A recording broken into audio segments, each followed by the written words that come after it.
Hello guys, welcome again to Kingsman Computer Services. Today in this video, I'm going to be showing you guys how to use your smartphone as a modem for your personal computer. Before I get into it, please don't forget to like this video, subscribe to this channel so that you get updates anytime we release any new video. Alright, so first of all, you're going to be needing a USB cord, not just any USB cord. A USB cord that can be used for file transfer between your smartphone and your personal computer.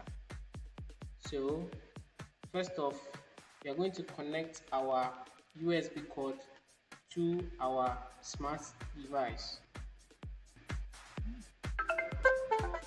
Okay, so now they are connected, and because I have set up my smartphone to be automatically used for file transfer, that's why you have this showing up here. Alright, so after this is connected, you'll go to your smartphone's settings application, and then you are going to check through at connected devices. So you tap, and then you are going to go to USB. Okay, then the USB preference you select will be this second option here. There you have it.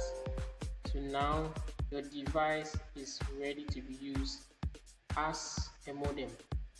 So now you can use any other internet required application on your personal computer, but you will need to have data connection on your device, on your smart device, just as you can see here.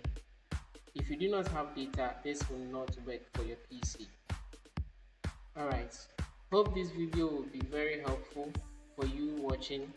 Please don't forget to like, subscribe and share so other people can find out about this very important tip. My name was Kingsman and I was happy to be on Twitter. See you in our next video. Bye bye.